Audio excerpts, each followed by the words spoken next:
Salut, привет, c'est Diana, ton professeur de russe. Aujourd'hui, je suis avec Alexandre et avec Marc et on va te parler des 7 bonnes raisons d'épouser une russe. Alors, les gars, est-ce que vous aimeriez bien vous présenter? Bien sûr.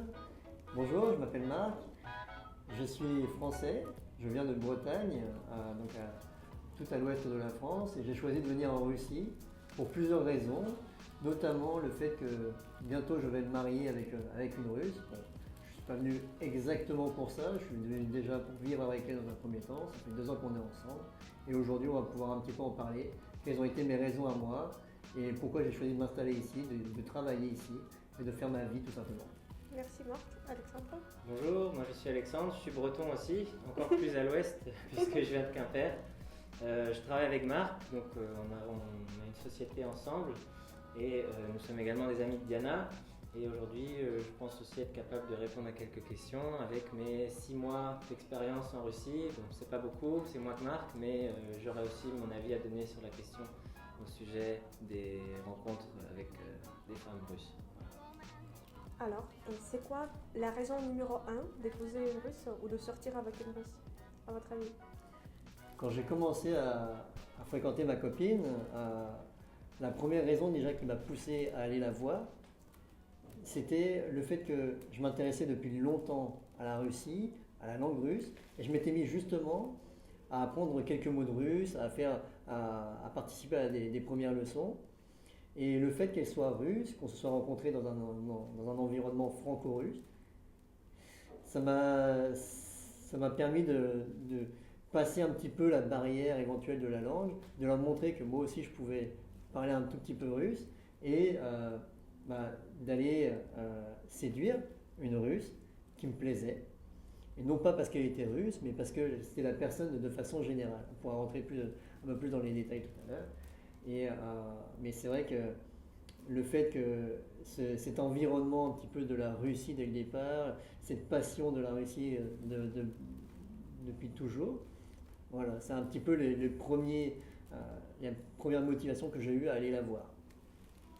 Oui, je suis d'accord avec Marc, je pense que la première raison c'est on met les pieds dans un nouvel univers qu'on ne connaît pas et il y a une sorte de fascination qui se crée un petit peu pour la différence, pour la culture et beaucoup d'aspects dont on va parler dans d'autres raisons maintenant, mais la première ce serait celle de mettre les pieds dans un univers qu'on ne connaît pas à travers une personne. Voilà. Et est-ce que c'est plus facile de se mettre en couple avec une russe ou avec une française?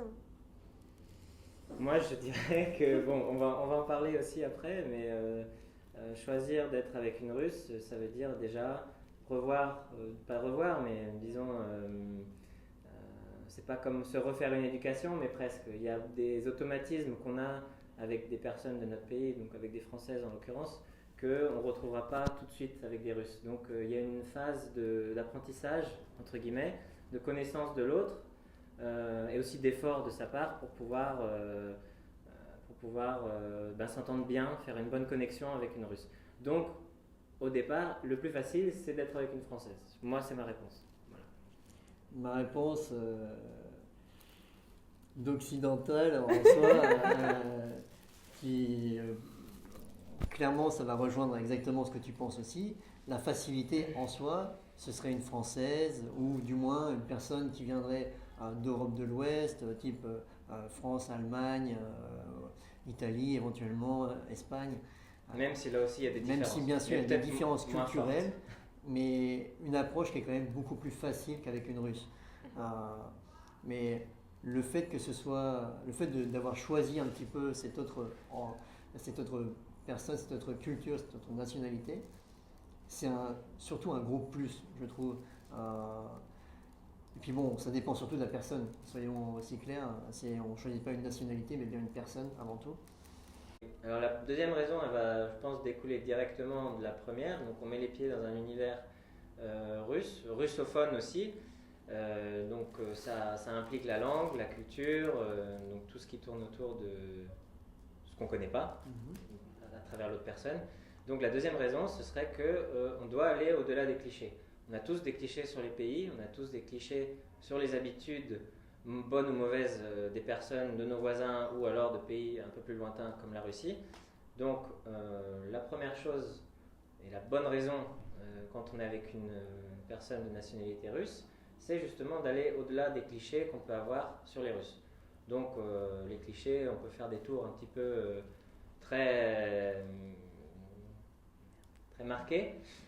Comme par exemple, les filles russes, elles pensent qu'à être belles, elles sont tout le temps intéressées avec des personnes riches, etc., etc. Donc ça, c'est un peu, nous, les clichés qu'on a d'Européens, de Français, quand on arrive ici.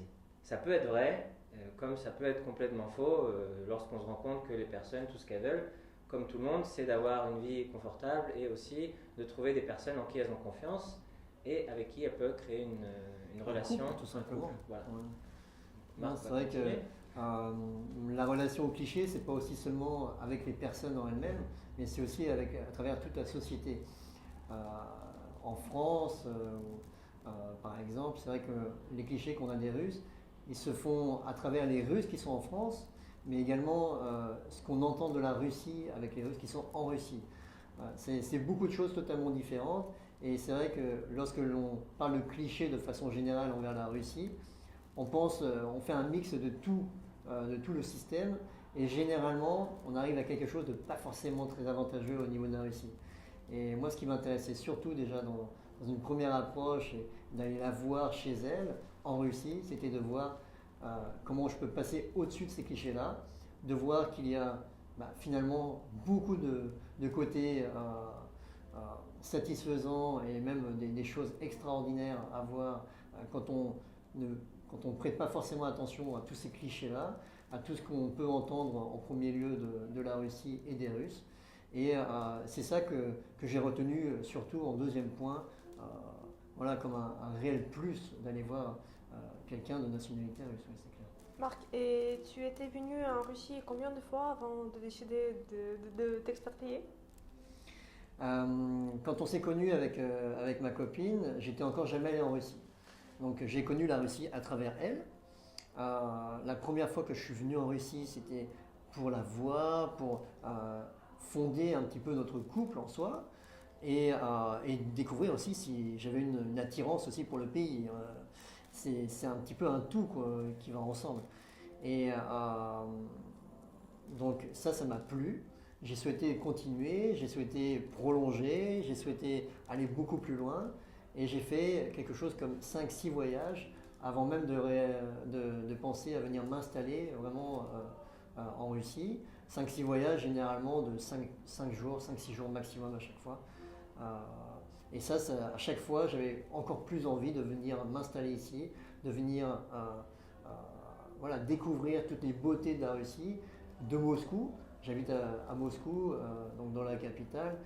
Et c'est vrai que c'est un environnement qui est vraiment intéressant et que je souhaitais vraiment découvrir de plus en plus à travers elle, mais à travers aussi tous les habitants ici.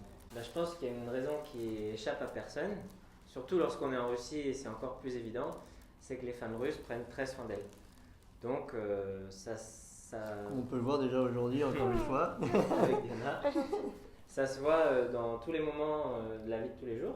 Donc, par exemple, dès le matin, mais aussi pour sortir, la femme russe sera toujours très élégante, des ongles jusqu'aux cheveux, en passant par le maquillage et les vêtements, forcément. Donc c'est quelque chose aussi qui est plaisant de sortir avec une personne qui prend très soin d'elle et qui toujours fait de son mieux, de son maximum pour paraître attractif pour son copain ou son mari lorsque les personnes sont mariées. Alexandre, à ton avis, pourquoi est-ce que les femmes russes sont comme ça? Pourquoi on le fait? C'est une bonne question. Moi, j'ai du mal à y répondre. Oui, c'est une bonne question. Je pense qu'il y a peut-être une compétition entre femmes qui est plus forte ici. Et il y a aussi une envie tout simplement d'avoir de belles choses. Je pense que quand on voit Moscou, la ville est très belle. Tout est fait pour que ça soit beau à regarder. Et je pense que les gens ici aussi, à leur façon, essaient de rendre ça et d'être agréable à regarder, peu importe les moments de la journée. Et c'est une bonne chose. Je pense que ça fait partie aussi de l'éducation. Les mères éduquent leurs petites filles à être toujours les plus belles dès le plus jeune âge. Et c'est quelque chose, à mon sens, qui participe à la beauté des femmes russes de façon générale depuis déjà des années et des années. et qui durera encore de toute façon pendant des siècles. Parce que voilà, c'est toute une culture autour de la beauté et autour de la préparation de soi, autour du fait de, même quand on va chercher le pain dans la rue le dimanche, on n'y va pas en peignoir, on n'y va pas, on n'y va pas en petit, en pyjama qu'on a mis sous éventuellement un survêtement ou quoi que ce soit. On y va avec les ongles faits, avec la coiffure parfaite, on y va parfaitement habillé, et ça c'est la réussite. Ça peut être aussi un des avantages au niveau du temps Exactement. que les hommes passeront à attendre leurs copines. Donc il faut être patient, Il faut être patient. Ça développe la patience chez les hommes. Mais la patience se mérite, et c'est vrai que c'est... Est-ce que vous savez ce proverbe russe que les mères disent toujours aux petites filles? C'est «Красота требует жертв». Vous le connaissez? Maintenant, on le connaît. Voilà. Et comment on le traduit? «Красота La beauté, требует жертв». c'est un peu comme il faut souffrir pour être belle. Ah. Voilà. Marc, quelle serait la raison suivante?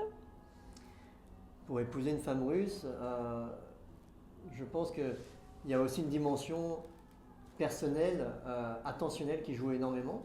Par exemple, on se sent aimé, oui ça c'est sûr, mais aussi on se préoccupe de soi beaucoup plus. C'est-à-dire que la femme russe va porter beaucoup, enfin à mon sens du moins, beaucoup plus d'attention. Ça se résume par exemple dans la perception des choses de façon générale, dans l'attention qu'on nous porte à travers les discussions, à travers la façon d'être, à travers la gastronomie, à travers la tenue de l'appartement, à travers vraiment tout l'univers qui tourne autour d'un couple de façon générale. Et ça, enfin, l'attention, ça résume aussi bien ce qu'on a dit tout à l'heure avec la beauté. C'est quelque chose que les femmes, je dirais, mettent vraiment au service des hommes. Oui, il y a un côté, je ne vais pas dire maman, mais presque peut-être d'éducation quasiment à refaire pour l'homme dès qu'on se met avec une femme russe. Donc il va falloir faire plus attention à ce qu'on dit, peut-être plus gentil, peut-être plus ordonné, peut-être voilà. Mais ça participe à une amélioration du caractère et de soi, je pense, qui est très utile. Et ensuite, voilà, il y a le côté dont tu as parlé, Marc. Une femme russe va aimer prendre soin de nous, va beaucoup nous aimer, va cuisiner. Ça fait un peu cliché, mais c'est vrai, elle va vouloir nous faire plaisir. Et d'un autre côté aussi, nous, on va être beaucoup plus attentionnés à offrir des fleurs, des cadeaux, à avoir des bonnes intentions pour sa partenaire. Donc je pense que mis ensemble, tout ça, ça participe à créer un dynamisme positif pour le couple. J'ai quelquefois entendu l'opinion que les femmes russes, elles font étouffer les hommes français. Parce qu'il y avait plusieurs personnes qui m'en parlaient. C'est intéressant, ça. Je vais m'y intéresser parce Parce avant de se marier éventuellement. Je pense qu'il faudrait en reparler dans 10 ans. Voilà. Non, les femmes russes, elles sont plus dépendantes des hommes au niveau Oui. affectionnel. Oui, J'ai bien dit affectionnel? Voilà, oui, affectif. Affectif, merci. Niveau affectif. Est-ce que ça ne fait pas s'étouffer, se sentir trop serré, la présence de femmes n'est pas excessive? Alors c'était une des raisons qu'on avait gardées pour plus tard. Ah. Mais je pense que quand on est avec une femme russe, on pense plus pour une personne, on pense tout de suite pour deux personnes. Voire pour 3, 4 ou 5 s'il y a la famille derrière aussi qui demande aussi de Les l'attention. enfants, voilà, tout le monde. Voilà. Donc on pense vraiment pour deux, même si il n'y a pas à dire qu'une femme russe est moins autonome qu'une femme française, etc. Il y a peut-être des opportunités professionnelles qui sont moins, qui rémunèrent moins bien en Russie, donc la femme russe sera peut-être aussi amenée à être plus dépendante de son partenaire qu'une femme française peut l'être. De la même façon, il y a une culture qui, de toute façon, est très différente de la nôtre français. C'est que l'homme a une part, peut-être un rôle plus gros dans l'organisation de la famille ou du couple, des décisions à prendre, et aussi un rôle financier qui est peut-être un petit peu plus important que ce qu'on demande aux hommes français. Donc on perd peut-être un peu d'indépendance, d'individualisme au profit d'une autre personne. C'est l'autre personne qui va profiter un petit peu de notre égoïsme ou de notre individualité qu'on s'était réservé jusqu'à présent en tant qu'Européens français. Mais comme j'ai dit à la fin, c'est des choix et c'est aussi une bonne chose pour le dynamisme du couple. En fait, je pense que c'est une relation clairement un peu d'égal à égal. La femme se met un petit peu au service de l'homme, l'homme se met un petit peu au service de la femme. Ce qui fait que c'est un cercle vertueux clairement dans le couple. L'homme a sa place d'homme, la femme a sa place de femme. Ici, c'est vraiment ça. Ça, c'est quelque chose d'intéressant qui n'a rien euh, de penser contre. Enfin, par exemple, avec des phases féministes ou quoi que ce soit, ça n'a rien à voir avec ça. C'est simplement une question de culture. C'est une organisation de la société comme ça. Et l'homme a sa place d'homme, l'homme doit apporter tout ce qu'il peut faire pour le foyer, pour le couple de façon générale, doit tout simplement faire preuve de créativité pour ramener aussi simplement de l'argent dans le couple, pour assurer vraiment le train de vie. Soit de ces deux personnes, soit de la famille, et même Alexandre l'a dit à juste titre tout à l'heure, peut-être même aussi de la famille de la partenaire. Clairement, il y a toute cette relation avec les différentes places de chacun qui est primordiale ici dans l'approche vraiment d'un mariage avec une femme russe. Donc oui, on comprend qu'il y a des Français qui puissent dire que la femme russe étouffe le français, parce que c'est quelque chose qui va un peu contre nos habitudes. C'est vrai qu'en France... Et contre notre éducation. On est éduqué à se dire... on est assez individualiste, quoi. On aime bien avoir notre liberté, voilà. On aime bien être tranquille, même quand on est en couple en France, c'est un peu chacun... on a longtemps, chacun a son appartement, on n'est pas obligé de vivre ensemble. Moi j'ai mes habitudes, toi tu as tes habitudes, et chacun se laisse soit des libertés, ou alors justement ne veut pas laisser ses propres libertés au profit de quelqu'un d'autre. Et ça, il faut le repenser quand on arrive en Russie ou quand on est en couple avec une femme russe. Il faut être capable de se remettre en question sur ça, parce que sinon, oui, on aura l'impression d'étouffer rapidement, parce que la femme russe demande peut-être plus d'efforts ou plus d'investissement qu'une femme française pourrait le faire. C'est exactement ça. C'est une relation d'indépendance et de dépendance. On est éduqué à devenir indépendant en France. Ici, on devient de façon générale responsable et on s'inscrit dans une relation de dépendance entre les deux. Voilà. Non, alors la sixième raison, je pense, c'est une dimension plus psychologique. On rentre dans la psychologie russe à travers donc nos partenaires, et ça, je pense que Marc, avec son temps qui est un peu plus gros que le mien ici, il va être plus à même de vous expliquer un petit peu au jour le jour les habitudes russes.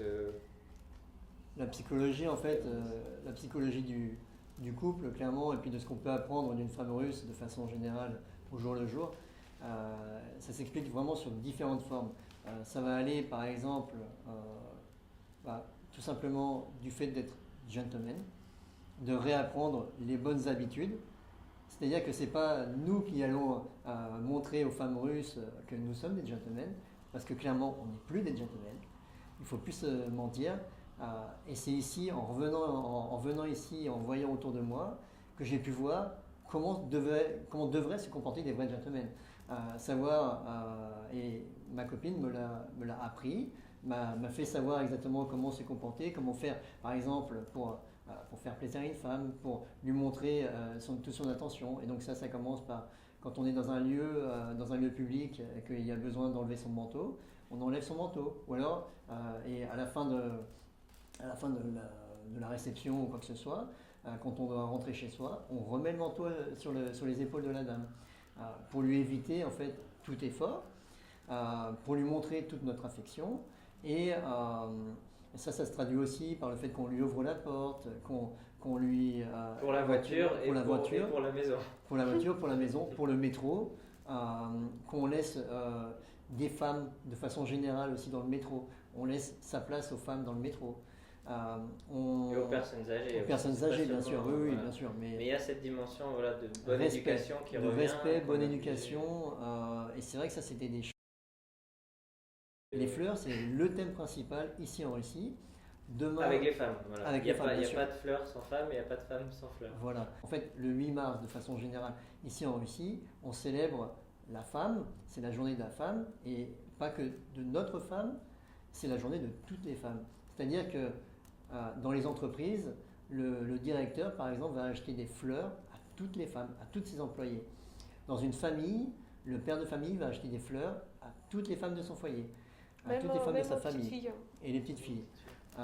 Donc ça vient de très loin, ça part de très loin. Voilà, c'est quelque chose qui est vraiment ancré dans la société et très important lorsqu'on se met en relation avec une Russe. Prévoyez un budget pour Voilà. les fleurs.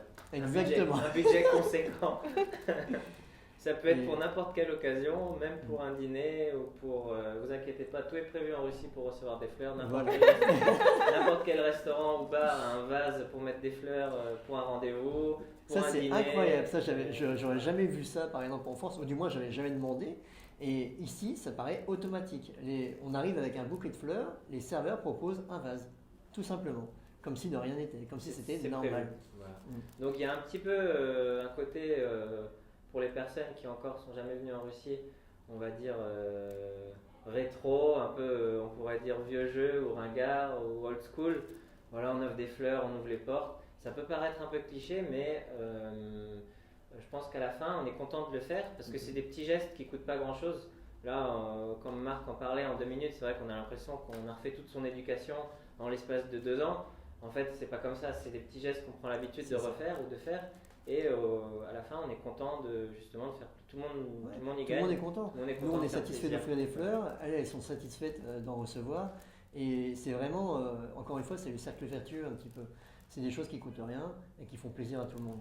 C'est-à-dire ça vous fait aussi plaisir de faire ces petits gestes? Bien sûr, Bien sûr. parce qu'on sait quel est, Que le geste sera apprécié. voilà, à quel degré il sera apprécié. Mm. Et voilà, les fleurs, quelles qu'elles soient, sont très appréciées des femmes russes de façon générale. Et il ne faut pas vous attendre à recevoir des remerciements tout le temps. Ce sera normal pour la femme russe, mais ça ne veut pas dire qu'elle n'en pensera pas moins. Voilà. Elle saura reconnaître les bons gestes quand elle les verra. Voilà.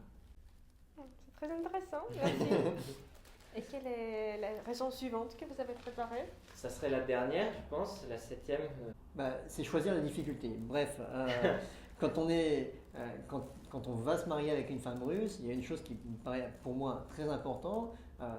Ça peut paraître éventuellement comme un inconvénient à vous qui allez regarder la vidéo, mais ça peut être surtout un avantage selon les différentes situations.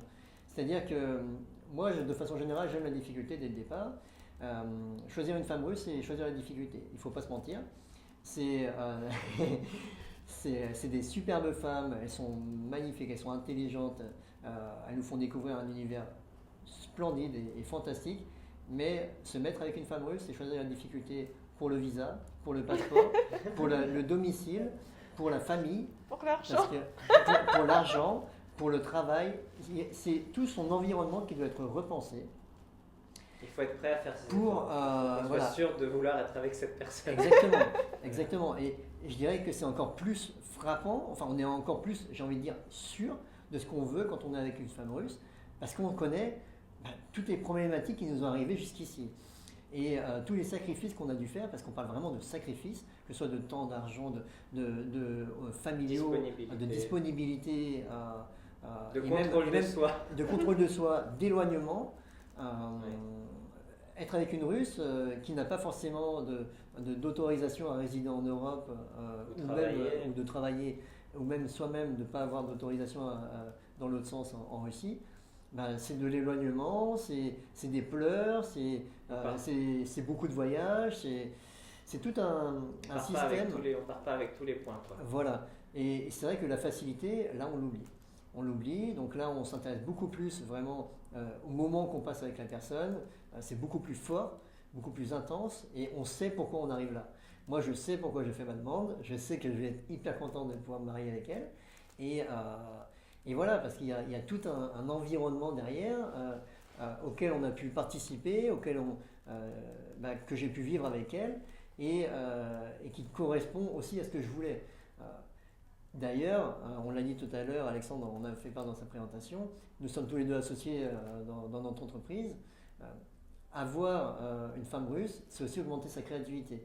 Parce qu'on est obligé de toute façon de gagner de l'argent et de bosser pour pouvoir derrière vraiment assurer un rythme de vie juste bien et confortable pour tout le monde. Voilà.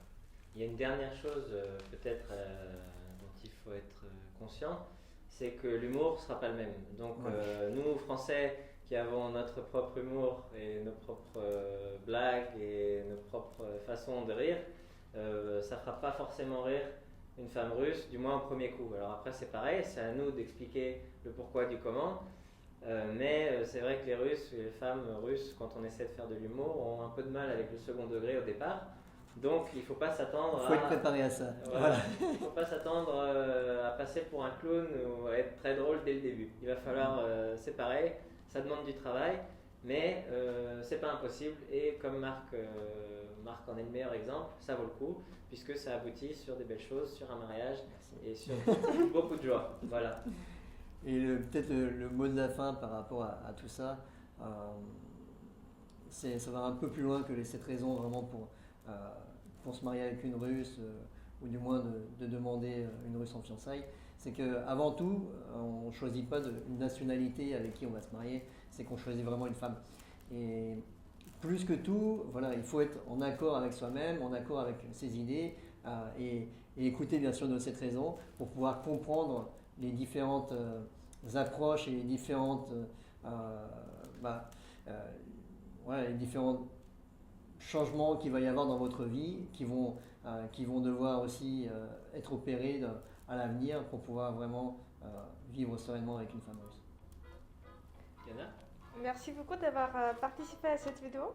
Si tu as quelques questions relatives à la vie en Russie, tu peux les poser dans les commentaires et on va faire d'autres vidéos pour répondre à tes questions. Et encore un grand spasibo, Marc, Alexandre. Salut. Спасибо. Salut. До свидания. Voilà. Ouais, on peut clair, on ne choisit pas une nationalité mais bien une personne avant tout. Il l'a placé. Non mais c'est vrai. Il a pas su attendre. Il est venu depuis hier soir. Il a fait depuis hier soir. Je vais la sortir, On peut enlever en fait le truc russe. Mais éventuellement. c'était encore. Et Marc, tu peux pas faire. Tu me dis un truc et ça, il dit. Et du coup. Et puis du coup, moi je me suis emmêlé dans mes trucs.